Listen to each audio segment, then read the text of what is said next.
te morís de espanto y casi miras como distinguido. Si cada tanto acunas en tu encanto y era tu mundo el ideal. Y su ideal, mi ideal, el de aquel se puede mirar. Buenas noches, bienvenidas y bienvenidos a Último Bondi. Último Bondi es un programa producido por el colectivo Más Igualdad en colaboración con la plataforma Camacua y Caras y Caretas TV. Como todos los martes, les proponemos un tema para profundizar en información y en reflexiones que nos permita tener un intercambio y una forma de hacer política más informada, más interesante, que escape de la noticia concreta de todos los días para permitirnos pensar especialmente en cuestiones de mediano y largo plazo. Hoy vamos a hablar de cosas que tienen largos plazos. Vamos a estar hablando de vejez y envejecimiento. Vamos a discutir si el envejecimiento de una sociedad es un logro o un problema, o las dos cosas. Y para eso, como siempre, tenemos en este caso 3 invitadas que nos van a ayudar a pensar y que nos van a ayudar a informarnos sobre este conjunto de cosas. Hoy nos acompañan Adriana Rovira, nos acompaña Águeda Restaino se dice, ¿está bien?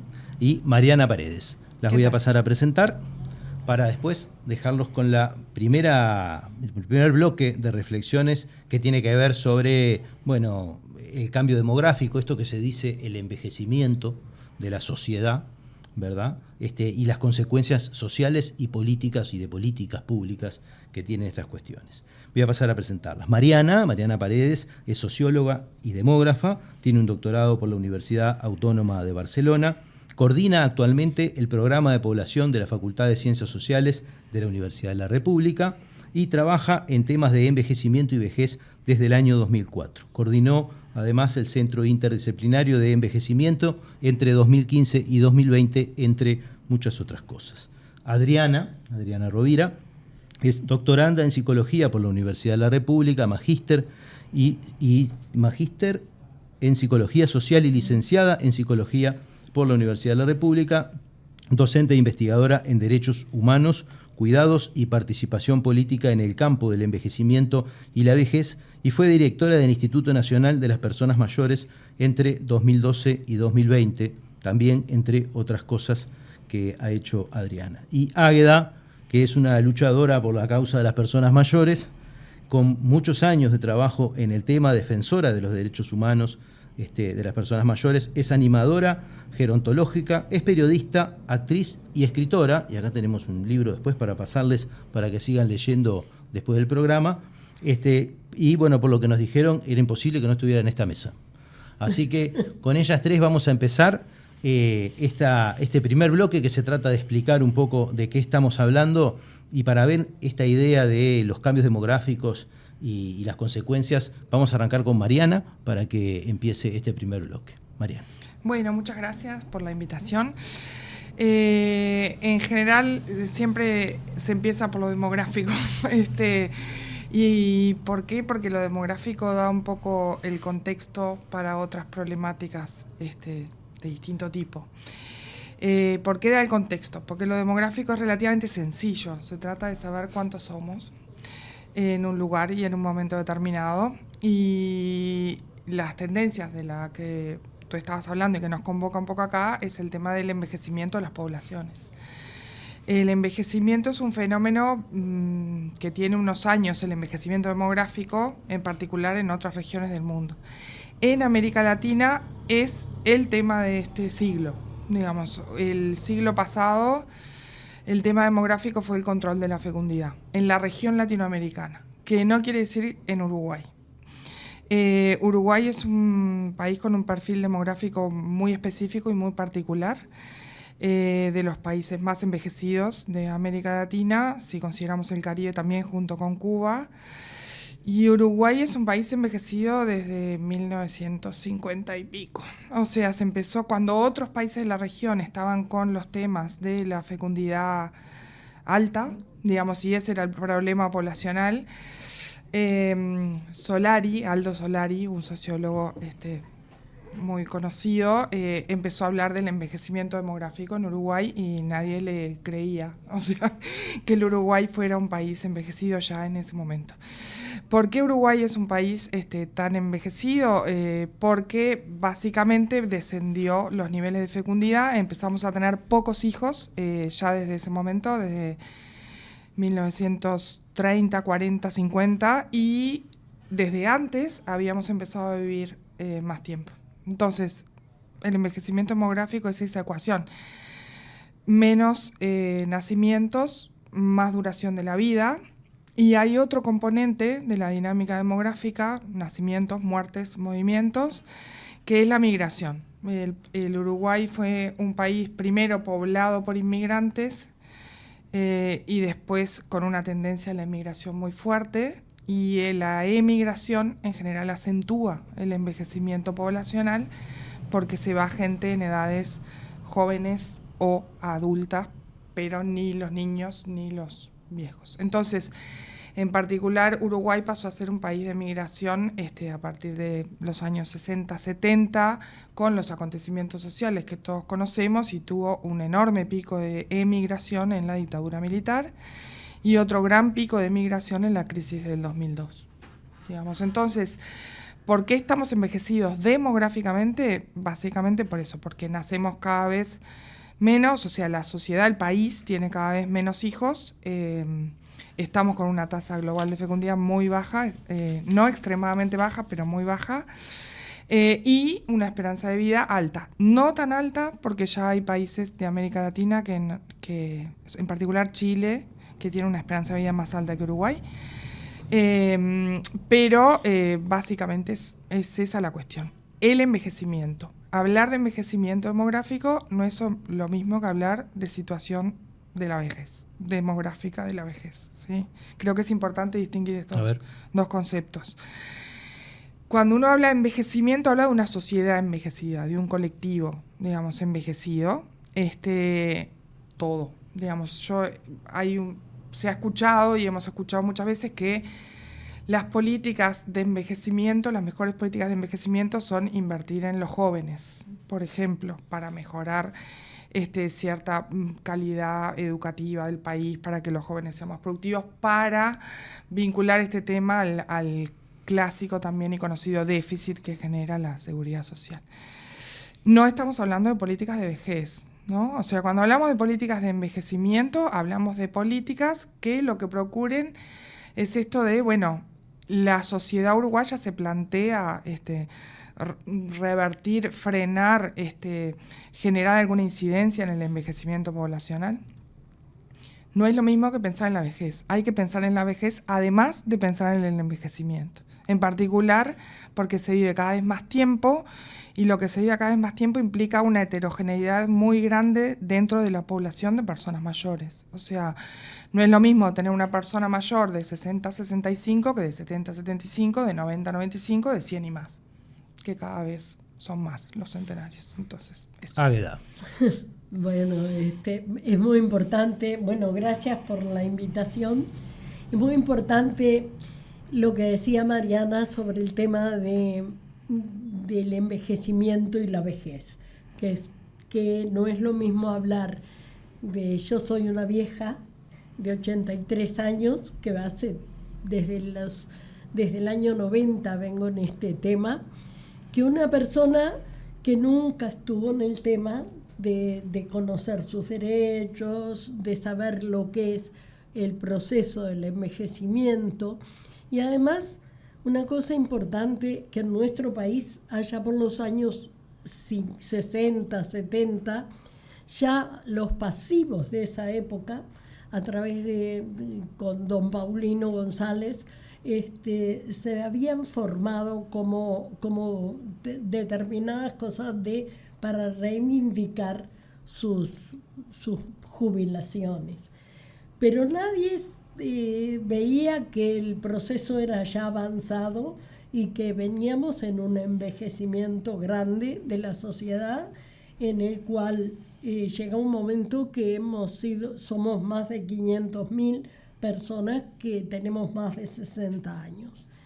El tema, creo que los propios viejos no tomamos conciencia de que somos una sociedad envejecida.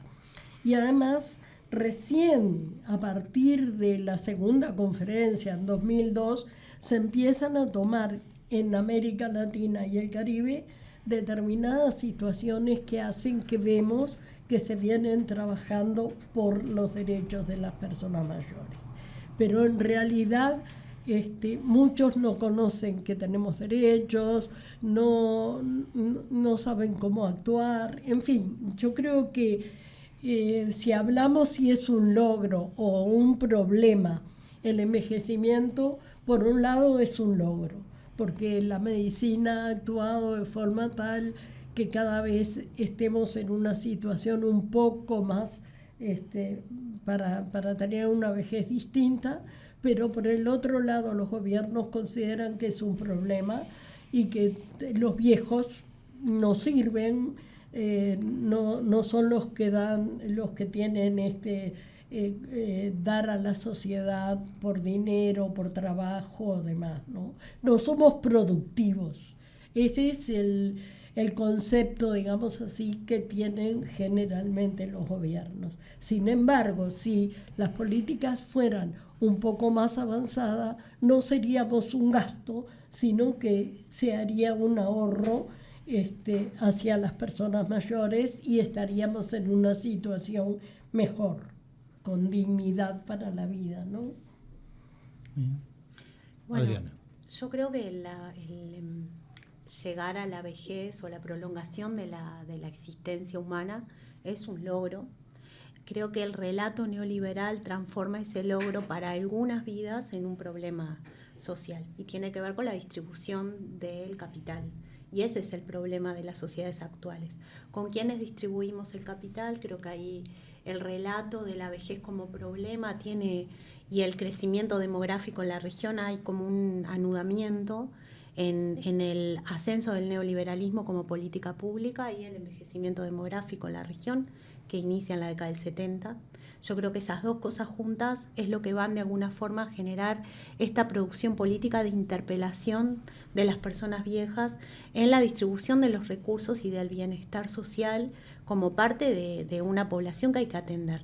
Es un logro porque de hecho la distribución de la vitalidad, que es la prolongación de la existencia, no es igual para todas las personas. El mundo, y eso Mariana lo maneja bien, tiene brechas en relación a la esperanza de vida de las poblaciones dependiendo de los continentes.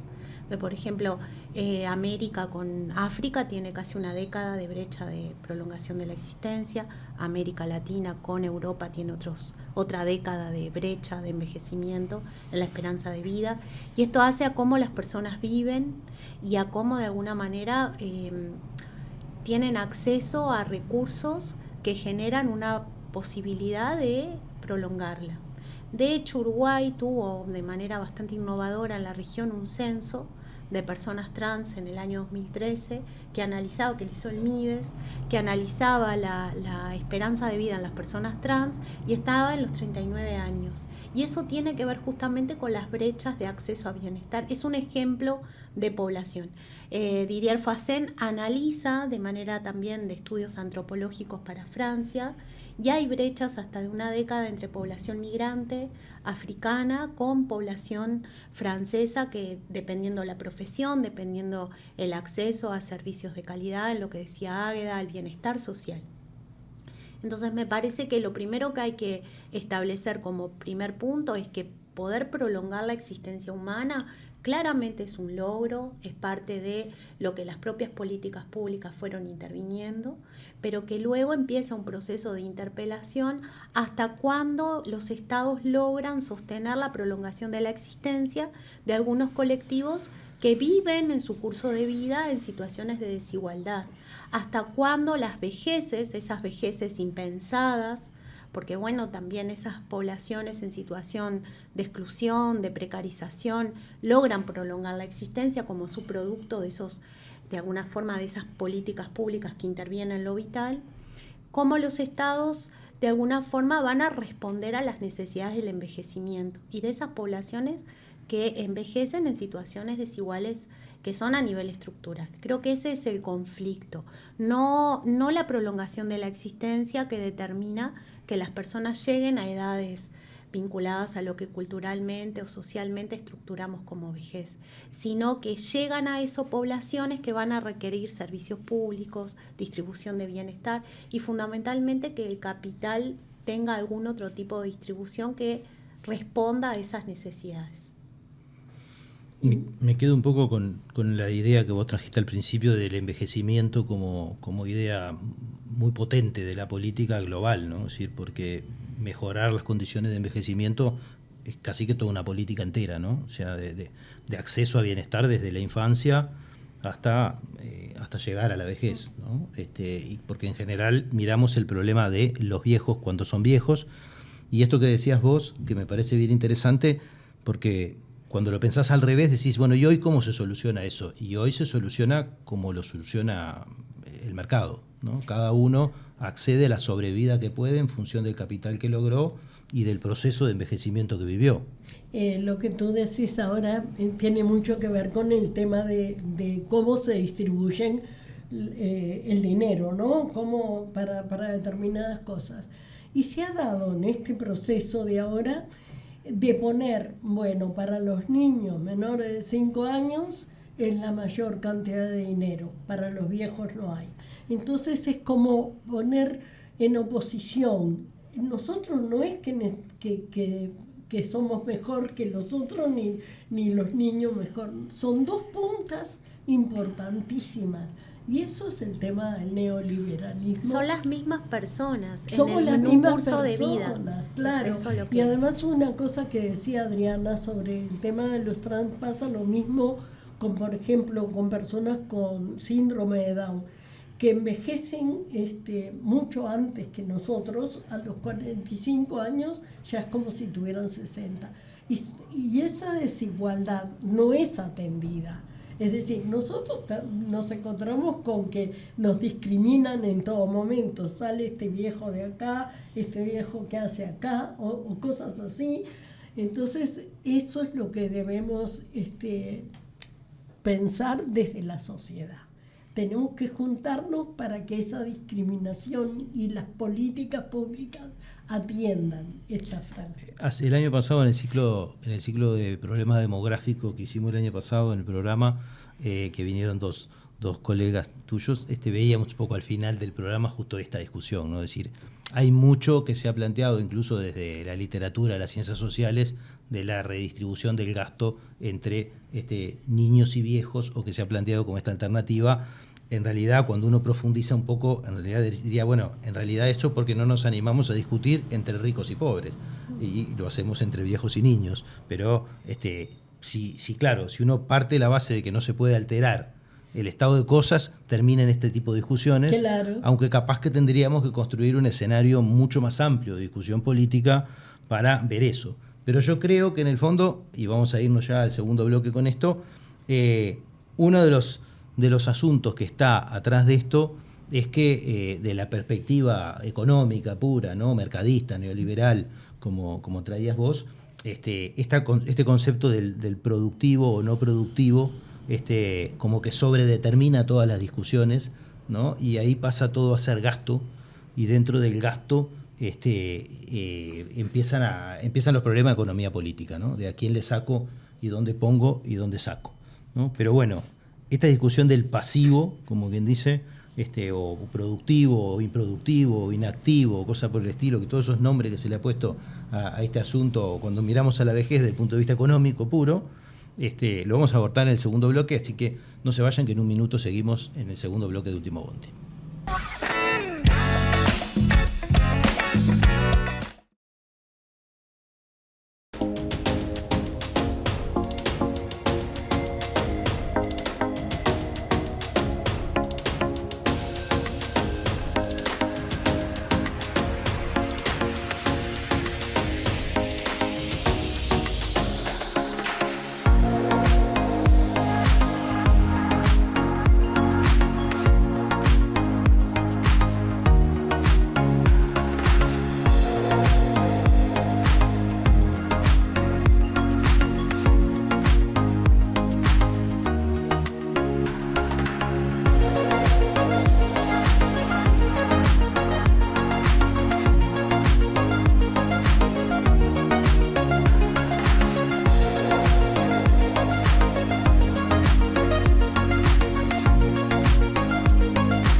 Seguimos en este segundo bloque de Último Bondi. Estamos hablando de vejez y envejecimiento, un logro o un problema.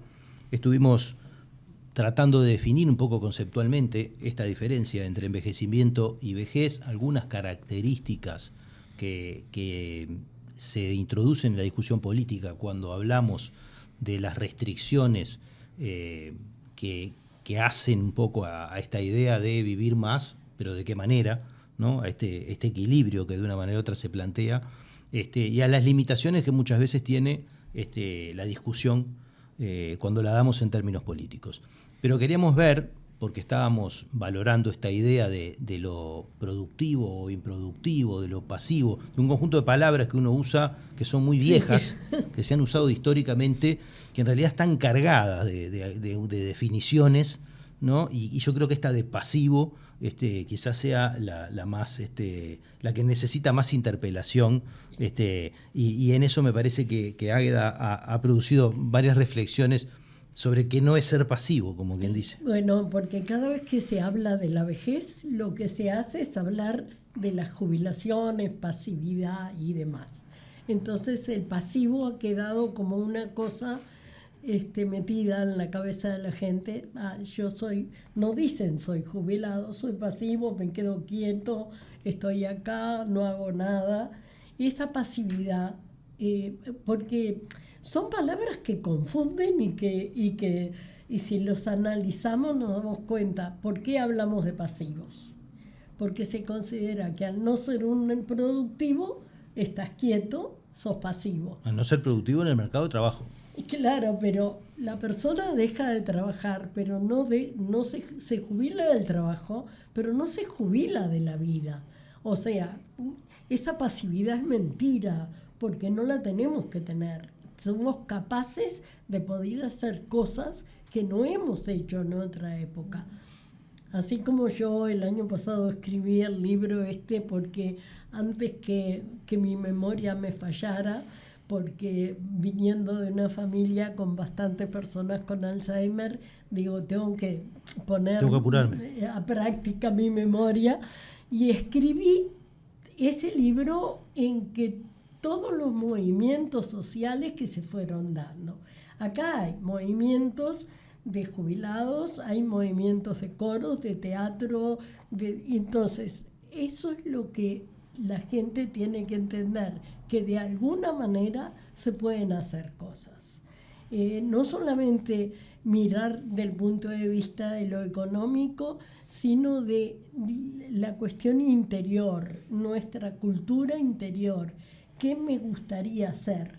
Aunque sea pintar, juntar hojas, no sé, cualquier cosa que a uno le guste hacer para cultivar su interior. Entonces ahí se pierde la pasividad. Y la palabra pasivos no tiene que existir más que para aquellos que se consideran que jubilación es igual a pasividad. Y no es así. Entonces creo que también ahí hay lo que tú decías, el deseo de la vida eterna. No es el deseo de la vida eterna, es el deseo de vivir la vida y de disfrutar. Recordar que la vida es como un tren, que viajamos y siempre tenemos a alguien al lado. Y bueno, alguien se baja antes, otros se bajan después, pero siempre queda el recuerdo de con quién compartís. Lo más importante es no dejarse ver por la soledad, porque la soledad, a veces uno necesita estar solo, pero no estar en soledad. Es decir, que son esas diferencias. Y para eso tenemos que hacer algo que nos llene la vida de otra forma. A mí me gusta mucho el teatro y creo que el teatro, el coro y la danza son una de las cosas que me parece que hace bien para la mente, para el cuerpo y para la vida en sí. Y además, festejar cada día es un día más de renacimiento y decir doy gracias por otro día más, ¿no? Y vivirlo como la mejor manera que pueda. Pero también Esto es del punto de vista mío, pero también los políticos tienen que darse cuenta, perdón, pero me fui para los políticos ya, de que necesitamos cosas que den oportunidades, que den apertura, que ayuden. Por eso, así como dice la Convención de los Derechos Humanos de las Personas Mayores, que tienen que fortalecer los grupos. ¿Y para qué fortalecer los grupos? No solamente para decir lo que nos corresponde, sino para enriquecernos también, ¿no? Hay como un debate enorme. La primera pregunta es: ¿para qué intervenimos la vida? ¿Para prolongarlas y después no la vamos a interpelar? Entonces esa es como la primera reflexión casi filosófica política, porque los estados han invertido durante décadas un montón de recursos, fundamentalmente en salud, para que la vida se prolongue, para ahora desde lo económico interpelarla. Igual creo que la situación de Águeda y la situación de muchas personas mayores no es el común en la región. A veces la vejez es una condena, porque cuando no tenés acceso a servicios, a calidad, vivís con situaciones de dependencia o en situaciones de soledad y precarización, realmente la vida prolongada sí es una condena. Entonces hay que interpelarse qué podemos generar para que esas vidas también puedan ser vividas con dignidad. El tema yo creo que hay como dos niveles de discusión. Primero, desterrar más allá que Uruguay, ahí Mariana seguramente aporte información certera, pero Uruguay tiene buenos indicadores en materia de prestaciones económicas en la vejez, pensiones, jubilaciones, de base contributiva, base no contributiva, pero es una experiencia extraordinaria en la región, no es el común de todos los países. Por ejemplo, en diciembre del año pasado se presentó el informe de envejecimiento a nivel de la región de CEPAL, y el 40% de las personas en la región de América Latina y el Caribe envejece en situaciones de pobreza extrema, el 40%. Entonces ese es un número que debería interrogarnos, preguntarnos, interpelarlos sobre qué condiciones permitimos que las personas vivan en la vejez, cuando las situaciones de las necesidades básicas se incrementan, porque no solamente necesitan, sí es verdad, en Uruguay hay niveles de ingresos, tienen ingresos mayoritariamente, pero esos ingresos muchas veces no están asociados a los niveles de necesidades que aumentan, por ejemplo, medicación, atención a la dependencia, situaciones de, por ejemplo, habitacional, de vivienda que deben ser contempladas. Hay un montón de elementos en donde la vejez, desde las propias acciones, queda excluida, marginada. Y ahí hay como una especie de valoración, me parece, de la vida en nuestra sociedad contemporánea, que está muy asociada, bueno, hay una autora bien interesante que es Wendy Brown, que dice que lo que ha logrado el neoliberalismo es economizar todos los procesos de la vida. Incluso aquellos que están por fuera de la economía son también interpretados desde esta lógica. Entonces la vida empieza a tener un valor dependiendo cuánto aporta el capital, sea porque es explotada en la producción de capital o porque puede producir otra vida para ser explotada. Y de alguna forma esa distribución del valor de la vida en la vejez queda excluida de ambas condiciones. Es un cuerpo que ya fue explotado, que muchas veces es desechado y que la sociedad empieza a interpelar en qué medida se tiene que comprometer colectivamente al costo de generar dignidad a esa vida, y por otro lado no puede producir nueva vida para ser explotada por el capital. Entonces, desde los planos no solamente económicos, esto va trayendo elementos filosóficos y también morales, en qué lugar ubicamos a las vidas viejas en nuestras sociedades contemporáneas, cuando la forma de valorarla es desde un concepto economicista. ¿Cuánto aportan al capital o cuánto sacan en esta distribución del capital? Bueno, uno se va provocando a medida que pasa el rato. Yo creo que acá hay un par de conceptos que son claves. Uno es el trabajo, ¿no? No solo el capital. Y el significado también del trabajo en las vidas de las personas, ¿no? Creo que esto que pasa de llamar pasivos a las personas mayores es porque salen justamente del mercado de trabajo, que en gran parte regula la vida cotidiana, digamos, ¿no? Entonces, Estas diferencias de envejecimiento también son muy heterogéneas entre varones y mujeres y también están vinculadas a identidades de género, por ejemplo, entre otras. Los varones, la identidad masculina clásica está mucho más atada al mercado de trabajo que la identidad femenina. Por lo cual, cuando el varón se desvincula del mercado de trabajo, en general tiene riesgos y vulnerabilidades distintas a las que tienen las mujeres. Es una de las heterogeneidades por las que hay que mirar esto y el rol del mercado de trabajo como configuración identitaria de las vidas de las personas. Eso por un lado. Por otro lado, me preocupa el tema esto del gasto, porque yo invito a pensar a todos cuánto se gasta en los hijos, ¿no? O sea, todos los que hemos tenido o tenemos hijos, chicos, sabemos que eso incrementa mucho el gasto en un hogar.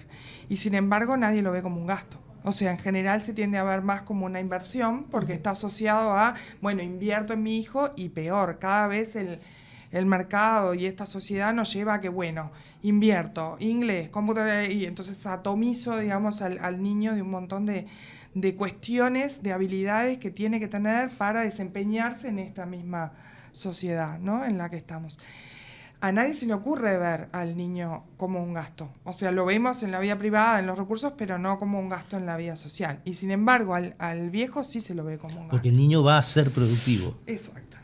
Entonces, ahí hay una cuestión, y no solo va a ser productivo, sino esto, invertimos cada vez más porque el niño también va a ser de algún modo un capital, digamos, ¿no?, en el que se está invirtiendo para que valga el día de mañana en la sociedad y en el mercado de determinada cuestión. Entonces, creo que acá hay una perspectiva que se tiene que tomar y que cuesta mucho realmente incorporarla como sociedad, que es la perspectiva más longitudinal. Digamos, el niño de hoy va a ser viejo mañana. Claro. Y el viejo de hoy fue niño y joven ayer, digamos. Y esa cuestión que tiene una dimensión histórica y de muy largo plazo y requiere un compromiso de Estado, porque no es un compromiso de gobierno, y también de toda la sociedad involucrada, digamos, en una lógica esta más de equidad intergeneracional, digamos. O sea, hay una cuestión de decir, bueno, todos, digamos, si hoy se dice que las personas mayores son menos pobres que los niños,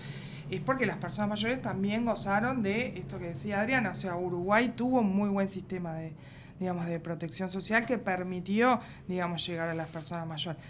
En ciertos estados, digamos, comparativamente mejores por edades. Pero también las personas mayores son sostenedores de un montón de cosas. Digamos, en momentos de crisis, las personas mayores son las que han sostenido, de crisis económica, de crisis sociales, son las que han sostenido las dinámicas familiares y las dinámicas de hogares. Digamos. Sí, yo quería incorporarles ahí el tema de que como nunca medimos el trabajo no remunerado, además, ¿en qué medida, no? Porque si sostenerán permanentemente las personas mayores un montón de hogares, un montón de apoyos de cuidados, un montón, y económicamente, ¿no? Entonces hay como un dinamismo importantísimo que la sociedad respalda ahí con total naturalización, y lo ponen en la bolsa de eso es pasivo. Hay como algo. Ahí pusiste un tema que es muy importante, que es el tema de cuidados, ¿no? Es decir, los cuidados los necesitamos todas las personas. Pero la mayor parte de los cuidados en una familia están dados de parte de las mujeres. Y las abuelas, muchas veces, que no, porque la familia económicamente no puede, ayudan económicamente a sus nietos, a cuidarlos, a las otras personas mayores. Digamos, muchas veces las personas mayores son el sostén de la familia. Y muchas veces se da más las mujeres que los hombres. Y una cosa que decía Mariana, es muy difícil encontrar que los hombres se integren a los grupos. Si analizamos en las organizaciones de jubilados y pensionistas, son casi todos hombres. Y en las organizaciones sociales comunes, casi no hay hombres. ¿Cuál es el tema ahí? El tema es que el hombre sigue pensando en la productividad que dio en su vida, a mi entender, y se va hacia la parte reivindicativa porque considera que esa es la parte que puede aportar o dar o recibir. Pero en la otra parte, en lo social, casi no hay hombres que van. Entonces, también ahí la mayor cantidad de personas mayores son mujeres, hay mucho más mujeres que hombres. Y el Sistema Nacional de Cuidados, se vino abajo el sistema de salud, que es la prevención, porque cuando se habla del costo en las personas mayores es porque no hay una buena atención, una buena prevención. La persona puede vivir dignamente con una atención continua, primaria, preventiva. Y si eso no está, entonces se producen más gastos para la persona y para la sociedad, ¿no? Yo creo que es muy difícil poder distinguir, ¿por qué somos pasivos? ¿O por qué la gente se queda quieta? También es un problema que al no tener un buen sustento económico, que trabajó toda la vida y después tiene jubilaciones bajas, por más que me digan que es uno de los países de América que tiene mejor seguridad social, acá hay 100.000 personas que ganan 15, 16 mil pesos. Entonces, ¿cómo hacen para mantener también todo eso, no? Es decir, es muy difícil poder decir, desde mi punto de vista, yo voy, yo vengo, yo hago, pero todas las otras personas, ¿qué pasa? Yo creo que hay muchos matices que pueden llegar a ser algunas explicaciones, ¿no? Porque si bien es cierto de que las personas en los últimos años de la vida es donde tenemos más gastos en salud, y eso es real, ¿no? Eso no necesariamente significa de que todos los gastos sean la pelea por la vida eterna. Y por el otro lado, ¿no? Es decir, si bien el gasto público está muy orientado hacia la seguridad social, eso no quiere decir que la mayoría de nuestros viejos les sobre la plata o vivan cómodos, ¿no? Quizás hay otras desigualdades, están encubiertas adentro de esos, ¿no? También es cierto que la riqueza se correlaciona con la edad, ¿verdad? Pero quiere decir que también tenemos algunos viejos riquísimos en nuestras sociedades, ¿no? Pero son muy poquitos, y algunos que no son viejos, que también lo son, ¿no? Mientras en la media eso no está tan holgado, ¿no? Entonces, cuando se dice sí tan livianamente del reparto, de redistribuir, ¿no? Entre las generaciones, uno mira y dice, bueno, pero hay mucha gente acá que no se le puede sacar nada realmente como para redistribuir. No es precisamente entre las generaciones. Capaz que hay algún pedacito de las generaciones que pueden hacer un gran aporte, ¿no? Creo que te cortamos hoy que estabas hablando vos. Sí, estaba hablando de eso, pero igual ahora me fui a otro lado, llevada por Águeda, que es el tema, y que antes comentó algo Adriana, que es el tema del final de la vida, ¿no? Y cuánto dura la vida, porque también la sociedad uruguaya está de frente a otro debate, que es el de la ley de eutanasia y los cuidados paliativos, y el gasto en salud, digamos, ¿no? Porque está probado que muchas veces cuanto más se gasta es en la sobrevivencia de los últimos días de vida. Un CTI sale carísimo. Entonces, también hay una discusión que hay que dar ahí, digamos, si no se vive tanto tiempo, ¿qué hacemos? ¿Terminamos la vida artificialmente? No.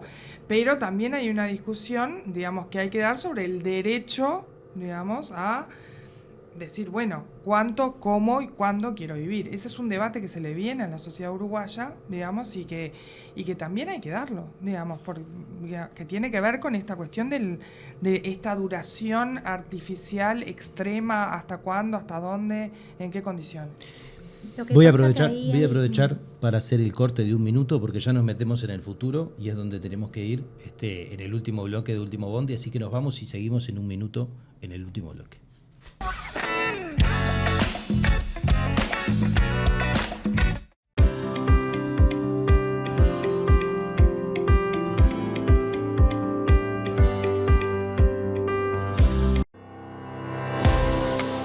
Nos une la defensa del trabajo y el derecho al descanso, apostando a crecer juntos y juntas.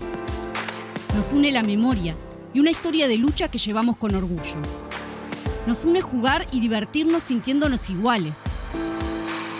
Caminando, sin dejar atrás a nadie. Nos une la democratización de la palabra. Nos une lo que nos emociona y moviliza.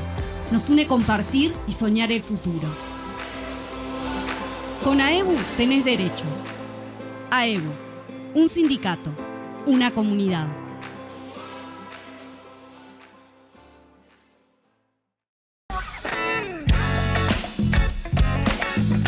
Seguimos en este tercer bloque de Último Bondi. Nos queda abordar el futuro.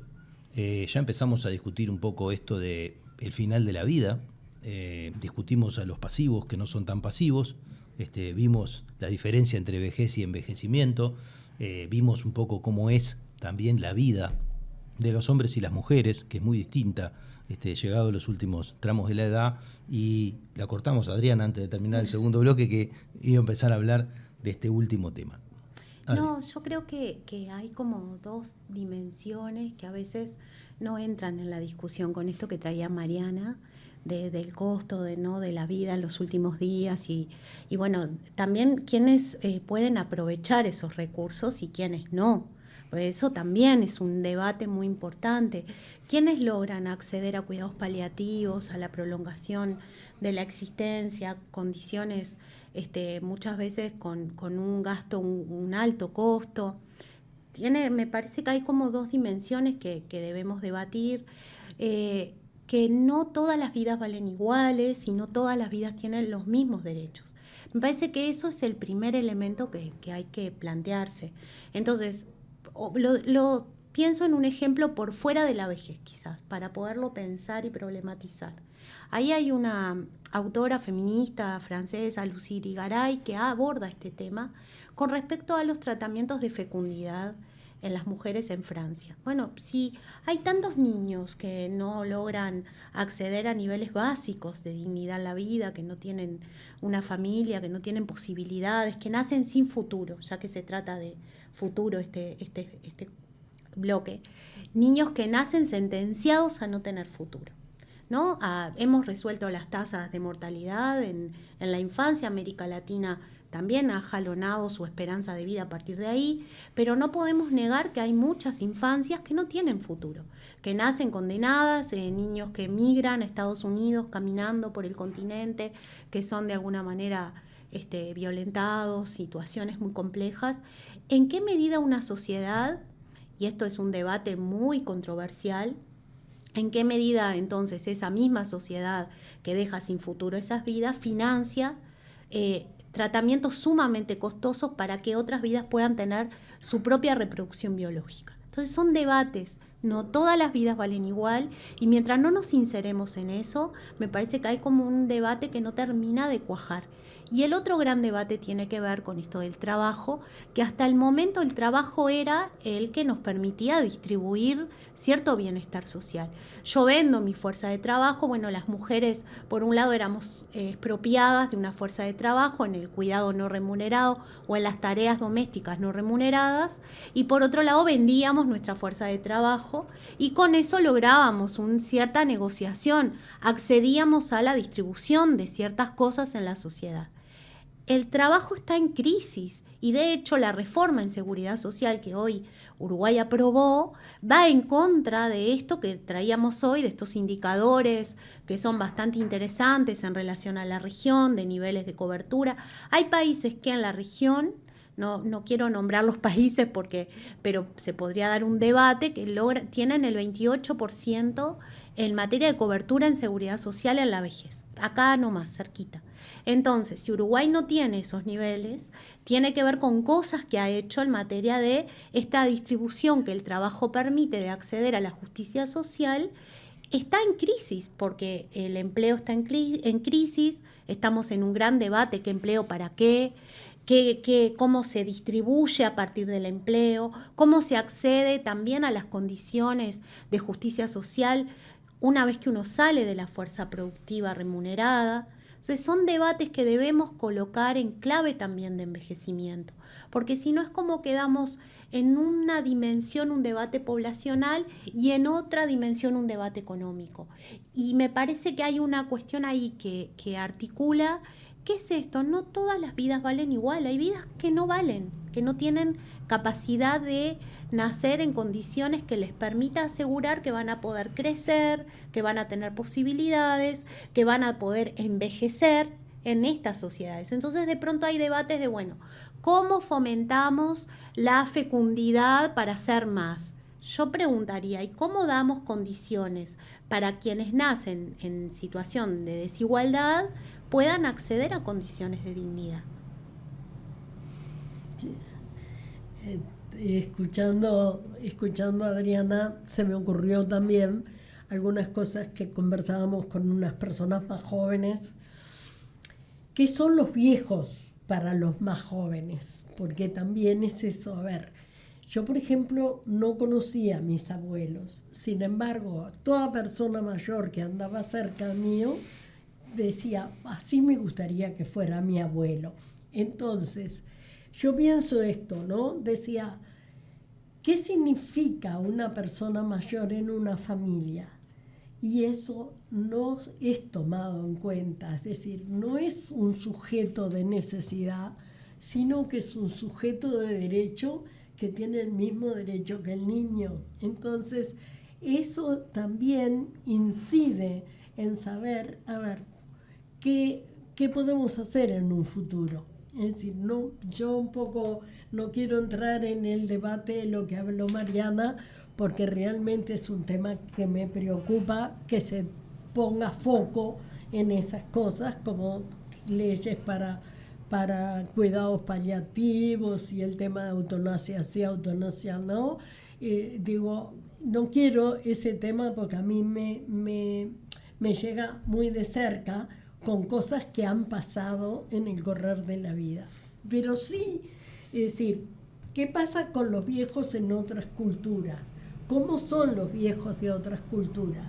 Nosotros, no es que seamos mejor o peor, pero hemos tenido un pasado de cultura bastante avanzada en este sentido. ¿Y por qué a partir de determinado momento, desde el 2020, que venimos peleando para que se nos dé un poco el espacio de participación que teníamos? Y no pedimos mucho, pedimos un poco.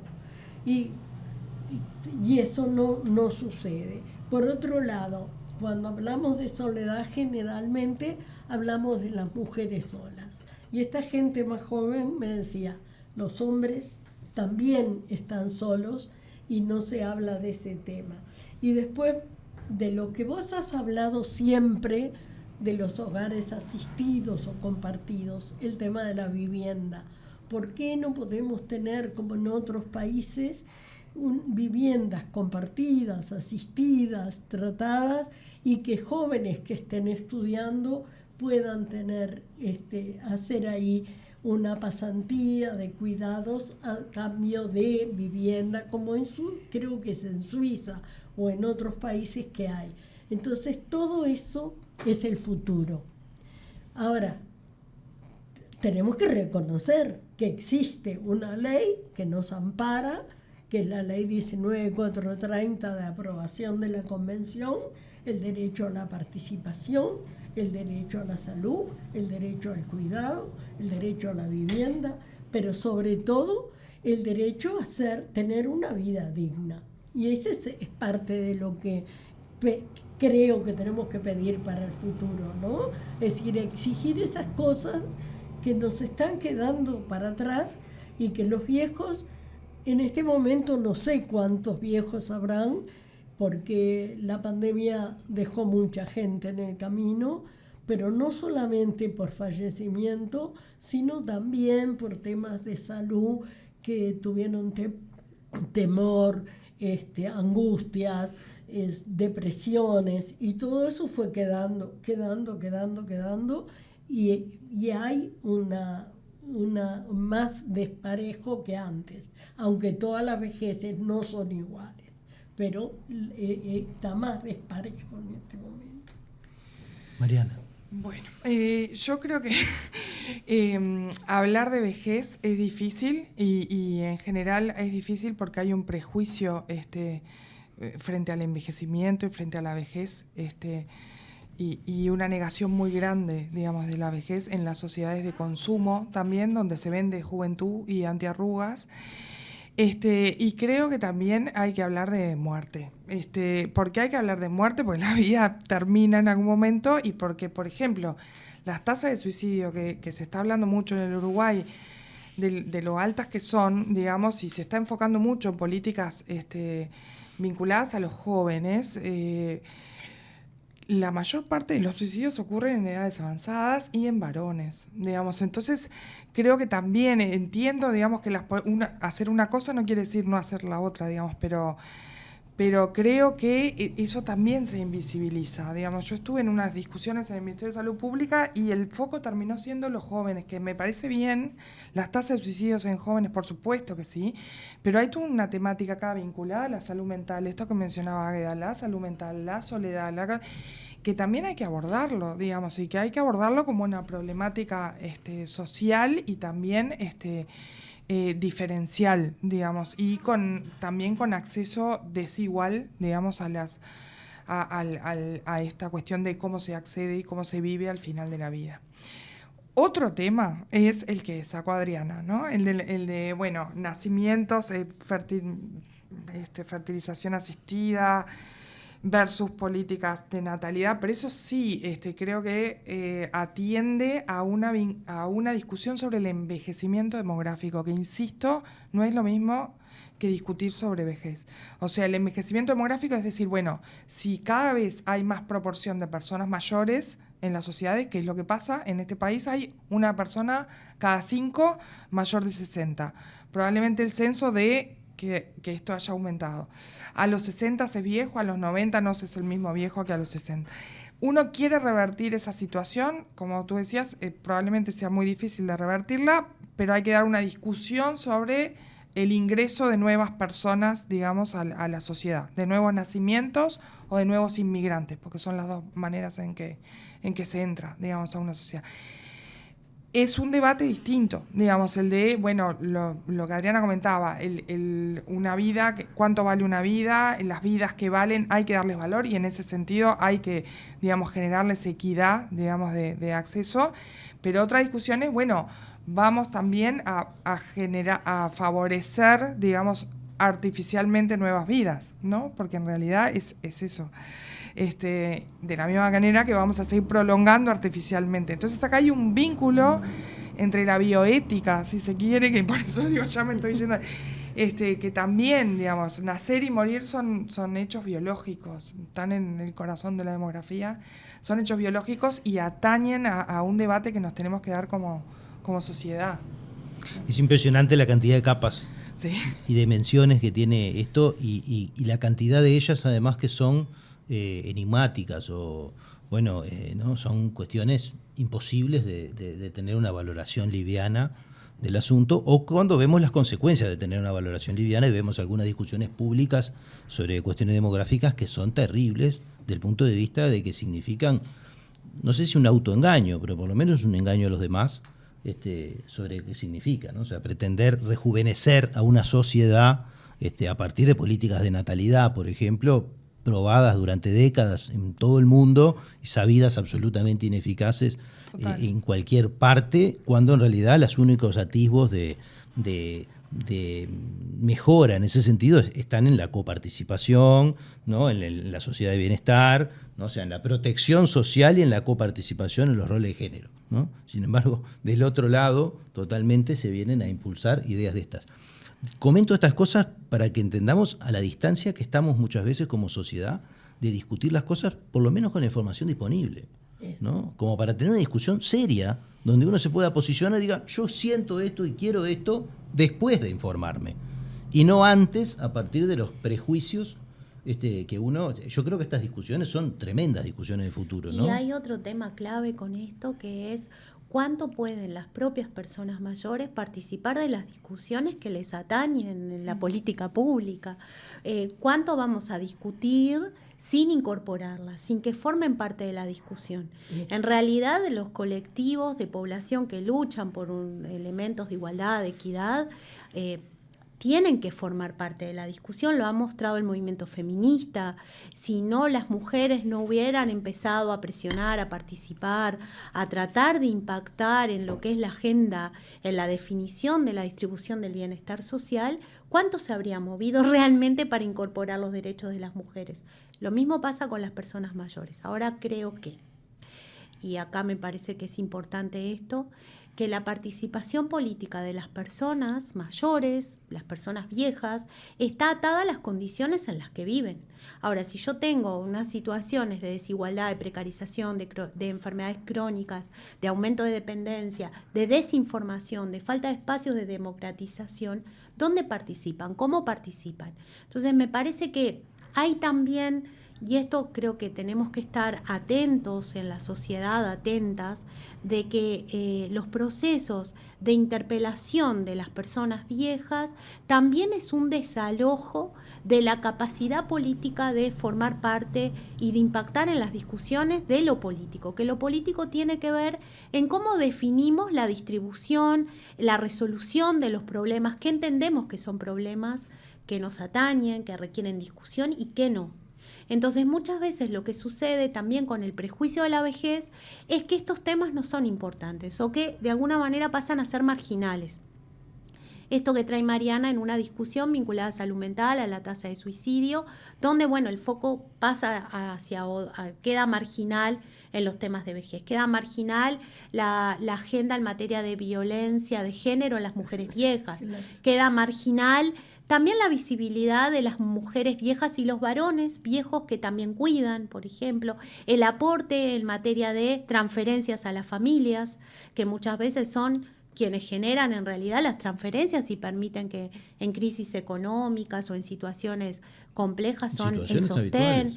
Entonces, ahí me parece que es fundamental esto, no solamente el prejuicio en cómo incorporamos y en cómo las pensamos a las personas viejas, sino que también ese prejuicio genera el desalojo de que participen en los procesos que les atañen, que forman parte de la sociedad, de la comunidad, no solamente en los temas que tienen que ver con la vejez, sino también en esto que traía Mariana, en todo lo que hace a las políticas y al proceso de envejecimiento de la sociedad y al lugar que tienen las personas con hambre, las personas en situación de exclusión, les cuesta más participar. Tratan de la energía, el tiempo, lo invierten en tratar de seguir vivas. Claro. No es que no haya personas importantes que han tallado los procesos políticos en la región de América Latina que vienen de movimientos muy excluidos, ¿no? Hay grandes experiencias de eso. Pero cuesta más porque se requiere activo, se requiere poder tener recursos para tomar un ómnibus, ir a una marcha, para juntarse, para reunirse, para leer, para estudiar, para formarse, para tratar de participar. Entonces, cuando yo no distribuyo recursos, cuando las personas tienen que vivir con 15.000 pesos y están en situaciones de dependencia por enfermedades crónicas, no acceden al medicamento, y hay una situación radical de exclusión política ahí. Y aparte, los prejuicios también vienen, a ver, la participación social y la participación política. Cuando hablamos de participación política, entienden, no te tenés que meter en política. ¿Cómo si esa participación política no fuera a incidir en la toma de decisiones para las políticas públicas, sino para hacer política partidaria?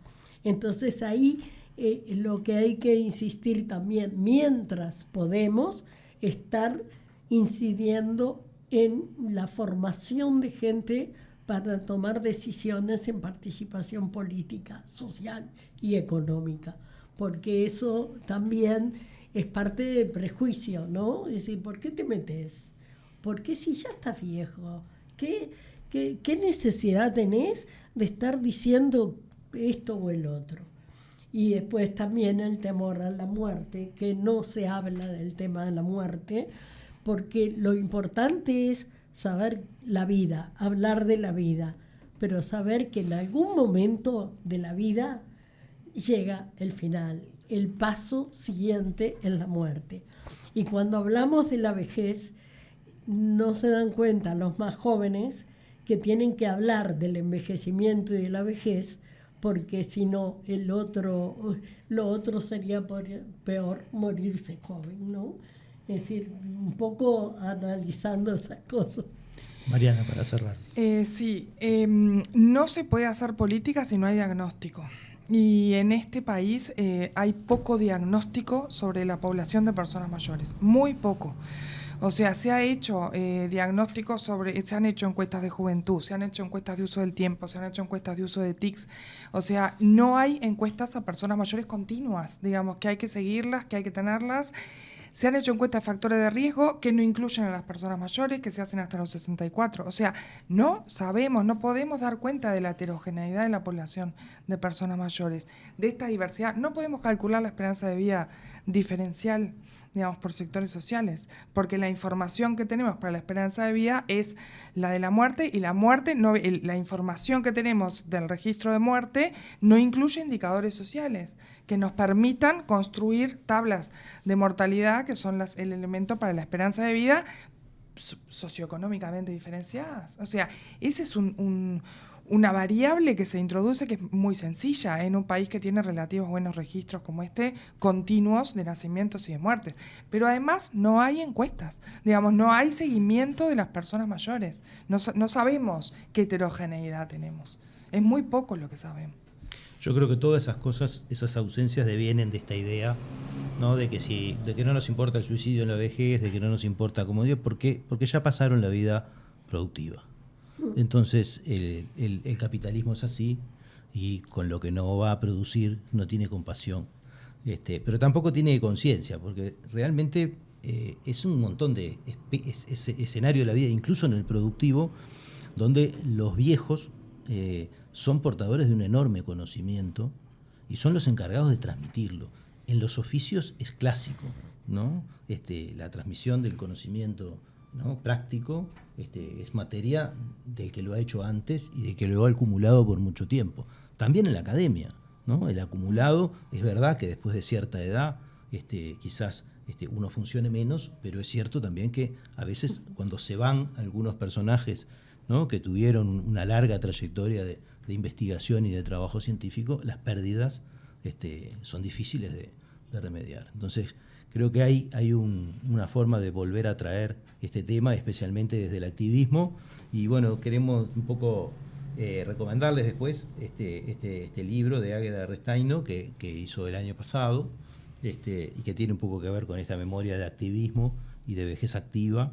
Sí. Que nos ayude a pensar y para seguir pensando un poco. Tiene también, además, ahí habla del grupo al cual pertenezco, que es la Asociación de Animadores y Auxiliares Gerontológicos, que tenemos una actividad continua, cultural, de educación continua. Y habla también de la red de organizaciones de personas mayores, la REDAM, que bueno, acá tenemos a Adriana, que fue nuestra directora en esos años, hasta el año 2019, fue una de las personas que nos ayudó a formar la REDAM en el 2008, 2009, y bueno, y yo particularmente tengo mucho que ver con el instituto, porque el Instituto Nacional de las Personas Mayores es hijo mío.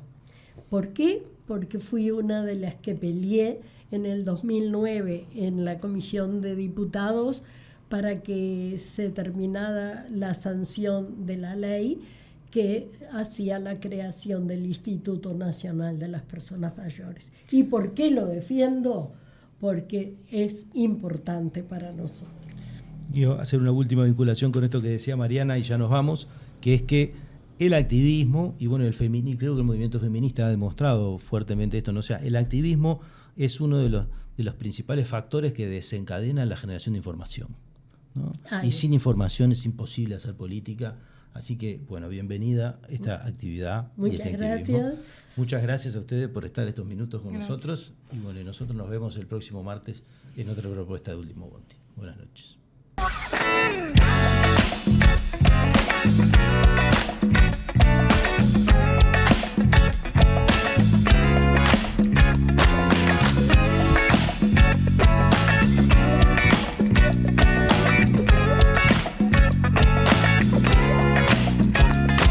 cada tanto te morís de espanto y casi miras como distinguido. Si cada tanto acunas en tu encanto y era tu mundo el ideal. Y su ideal, mi ideal, el de aquel se puede mirar desde lo distinto. Si por las noches compartís el tinto con ese que piensa solo.